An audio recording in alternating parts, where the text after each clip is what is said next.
جو لوگ اللہ کو راضی کرنا چاہتے ہیں ان کو یہ پتہ ہی نہیں ہے کہ اللہ کو راضی کرنے کے لیے کیا کرنا پڑے گا آپ کو.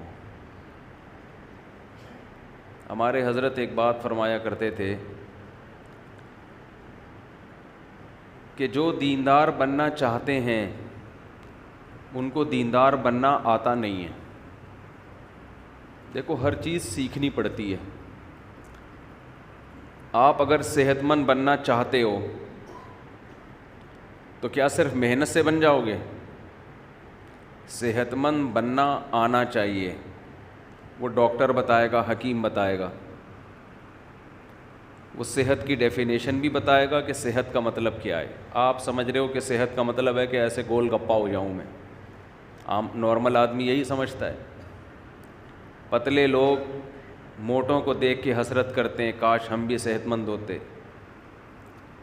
ڈاکٹر سے پوچھیں گے وہ کہے گا پتلے کو تو زیادہ صحت مند ہے. عین ممکن ہے ڈاکٹر یہ کہہ دے. موٹا آدمی بہت باریک کو دیکھ کے افسوس کرتا ہے کاش میں بھی ایسا ہلکا پھلکا ہوتا. ہو سکتا ہے وہ بیچارہ بیمار ہو جس کی وجہ سے اتنا باریک ہے. تو ڈاکٹر آپ کو بتائے گا بھائی صحت کی ڈیفینیشن یہ ہے کہ اتنا کولیسٹرول ہو، اتنا فیٹ ہو، شوگر اتنی ہو، بلڈ پریشر اتنا ہو، وغیرہ وغیرہ، ہڈیوں میں کیلشیم اتنا ہو. تو وہ آپ کو صحت کی ڈیفینیشن بھی بتائے گا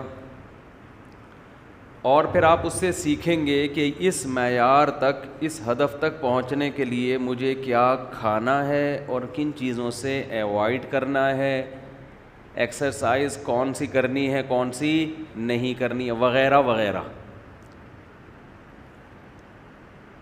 جن لوگوں کا پیٹ نکلا ہوا ہوتا ہے نا بہت زیادہ، وہ جب پیٹ کم کرنے کے لیے جاگنگ کرتے ہیں تو وہ لٹک جاتا ہے کیونکہ ہلتا ہے نا، وہ ہلتا ہے، ڈم ڈم دائیں بائیں جا رہے ہیں ٹھیک ہے نا. پھر وہ آہستہ آہستہ لٹک جاتا ہے. وہ کہتے ہیں یہ تو کم نہیں ہوا. تو کوئی بھی چیز ماہرین سے پوچھی جاتی ہے کہ بھئی کون سا کام کس طریقے سے کرنا ہے. دین کے بارے میں بھی ہدف کیا ہے؟ اللہ کو راضی کرنا. تو اللہ سے پوچھا جائے گا نا کہ تیری رضا کن چیزوں میں ہے، پہلے تو ہمیں یہ بتا، پھر ہمیں یہ بتا ان چیزوں کو ہم نے حاصل کیسے کرنا ہے، اس کا طریقہ کار کیا ہے. یہ چیز آپ اللہ سے نہیں پوچھتے. دیکھو کسی ماہر نے بڑی زبردست بات کی ہے کہ اگر آپ کا اپنا کوئی ہدف نہیں ہے نا تو آپ کسی اور کے ویژن کا حصہ بن جاؤ گے. سمجھ رہے ہو؟ اگر آپ کا اپنا کوئی ویژن نہیں ہے کہ میں نے یہاں پہنچنا ہے اس طریقے سے، تو نیوٹرل رہ کے زندگی نہیں گزارو گے، کسی اور کے ویژن کا حصہ بن جاؤ گے. اگر آپ کی اپنی کوئی کمپنی نہیں ہے تو کسی اور کی کمپنی میں جاب کرنی پڑے گی نا آپ کو. فارغ تھوڑی بیٹھو گے آپ، اس کے کاروبار کو بڑھانے کا ذریعہ بنو گے. تو یا تو اپنا کاروبار بڑھا لو یا کسی اور کے ہاں ملازم لگ کے اس کا بزنس. تو اگر آپ کو خود یہ بات نہیں پتہ کہ اللہ کن چیزوں سے راضی ہوتا ہے، کیا کرنا ہے کیا نہیں کرنا، تو بہت سے لوگ جن کا ہدف ہے دنیا پرستی، وہ دین کا لیبل لگا کے آپ کو دنیا پرستی میں لگا دیں گے. کیونکہ ہمارے ہاں گیٹ اپ دیکھا جاتا ہے، سامنے والے کا گیٹ اپ دیکھا جاتا ہے، داڑھی ہو پگڑی ہو. ہمارے ہاں سلسلے دیکھے جاتے ہیں، قادری چشتی لگا ہوا ہو ساتھ میں، اور فلاں کا سجادہ نشین ہے، گدی نشین ہے، یہ دیکھا جاتا ہے فلاں کا گدی نشین ہے. یہ دیکھا ہی نہیں جاتا کہ جس کو ہم فالو کر رہے ہیں وہ خود دنیا کا عاشق تو نہیں ہے، کہیں وہ خود دنیا پرست تو نہیں ہے. صرف داڑھی ٹوپی پگڑی چہرے کی رونق گدی نشین ہونا کافی ہوتا تو یہ تو یہودیوں میں اس دور میں مسلمانوں سے زیادہ تھیں. یہودیوں کی داڑھیاں مسلمانوں سے لمبی ہوتی تھیں، اب بھی ہوتی ہیں. ایک طوفان مچا ہوا ہے فیس بک پہ، ایسے ایسے خطیب ہل رہے ہیں اور لوگ بے وقوف. تو کس کو فالو کرنا ہے، کس کو اپنا باپ بنانا ہے؟ وَجَعَلْنَا مِنْهُمْ أَئِمَّةً يَهْدُونَ بِأَمْرِنَا لَمَّا صَبَرُوا.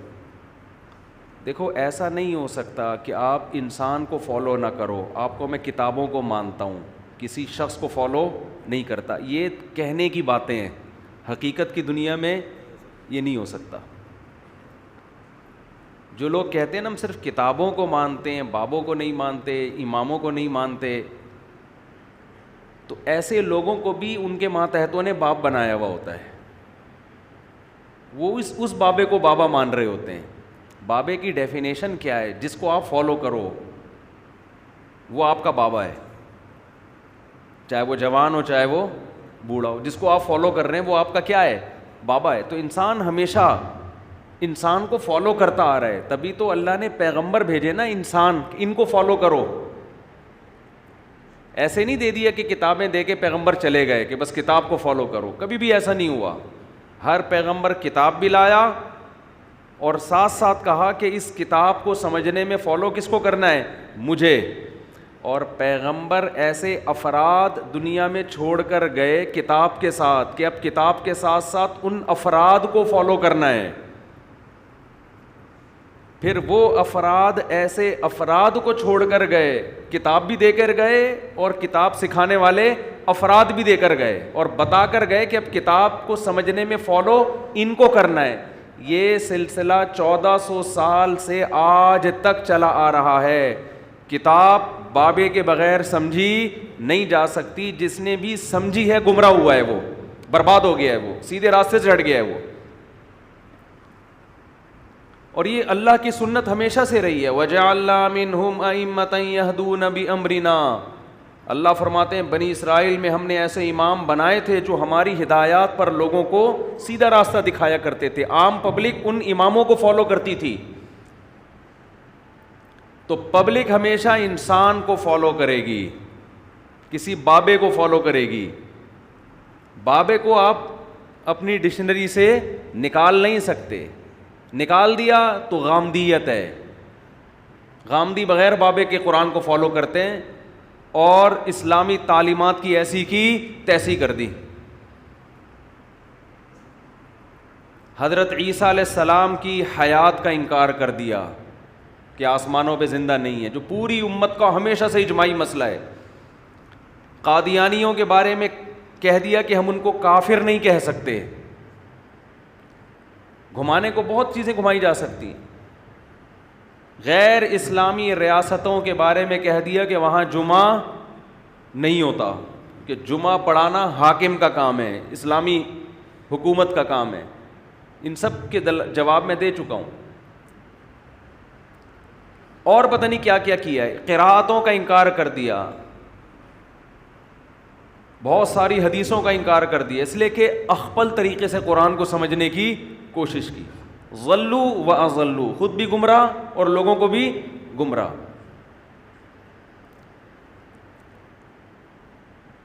حق پرست آدمی جب بھی قرآن و سنت کو سمجھتا ہے وہ کہتے ہیں اسلاف سے کیا تواتر کے ساتھ چلا آ رہا ہے. اور یہ نہیں کہ اسلاف آپ ایک دم 1400 سال پیچھے چلے جائیں. اسلاف کی بھی وہ تشریح جو ان کے شاگردوں نے کی ہو، پھر ان کے شاگردوں کی وہ تشریح جو ان کے شاگردوں نے. یہ سلسلہ ایک سیکنڈ کے لیے بھی ڈسکنیکٹ نہیں ہوا ہے. میں اس لیے بار بار لوگوں سے کہتا ہوں، کوئی بھی شخص اپنے آپ کو عالم کہتا ہو یا یہ کہتا ہو کہ میں قرآن و حدیث کو جانتا ہوں، سب سے پہلا سوال تمہارے بابے کا نام کیا ہے جس سے تم نے قرآن و سنت سیکھا.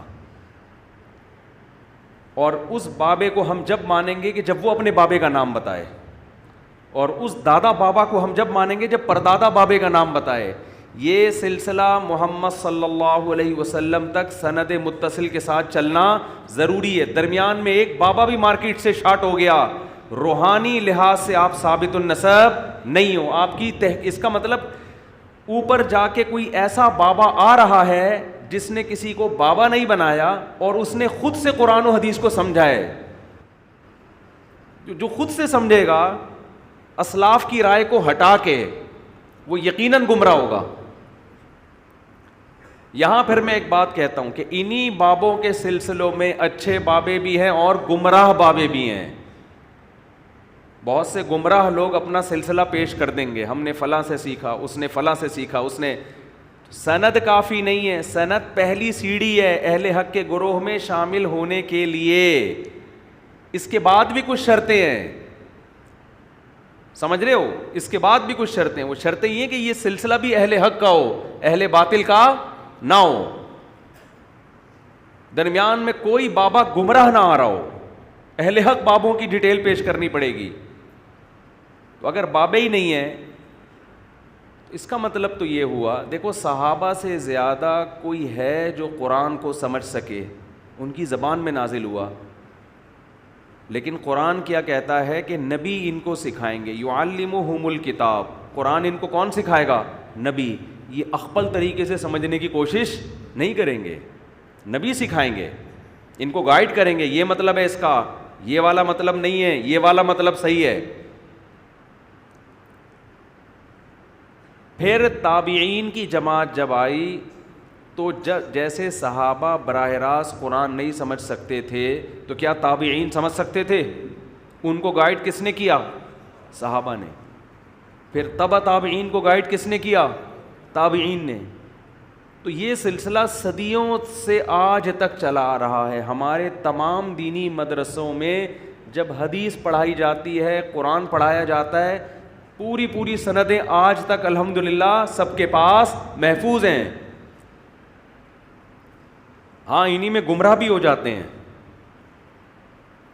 تو یہ جو ایک نعرہ لگا ہے نا, میں قرآن و سنت خود سمجھتا ہوں, میں کسی کی تقلید نہیں کرتا, تو یہ خود گمراہی کی سب سے بڑی دلیل ہے. کہ آپ ایک نئے پیدا ہوئے ہیں کیا؟ 1400 سال میں آپ ہیں جو ایک نئی چیز مارکیٹ میں آئی ہے, باقی سارے کیا گھاس کھا رہے تھے کیا؟ لیکن لوگ ایسوں کو زیادہ فالو کرتے ہیں, کہتے ہیں یہ آدمی کسی مسلک سے متاثر ہوئے بغیر قرآن و سنت کی صحیح تشریح کرے گا, اس پہ مسلک کی چھاپ نہیں ہے, اس پہ مسلک کی چھاپ نہیں ہے, یہ تشریح کر ہی نہیں سکتا صحیح, یہ اپنی رائے پہ آپ کو لے کر آئے گا جو پوری امت کے بولو خلاف ہوگی. اور یہ بات خوب سمجھ لیں, مسلک آٹومیٹیکلی وجود میں آتے ہیں. جو اس طرح کے لوگ ہوتے ہیں نا جن پر مسلک کی چھاپ نہیں ہوتی, وہ ایک نیا مسلک لانچ کر رہے ہوتے ہیں. لوگ کہتے ہیں کسی مسلک کو فالو نہیں کرتے, یہ ایک نئے مسلک کی بنیاد رکھ رہے ہیں. جب ان کو 1000 20,000 30,000 1.5 لاکھ لوگ فالو کرنا شروع کر دیں گے تو وہ ایک فرقہ بن جائے گا, ایک نیا مسلک ہوگا, اور اس مسلک کا نام بھی عوام خود ڈیزائن کرے گی کہ اس کا نام کیا رکھنا ہے ہم نے. مسلکوں کے نام خود سے نہیں رکھے جاتے, پبلک رکھتی ہے. سمجھتے ہیں کہ نہیں سمجھتے ہیں؟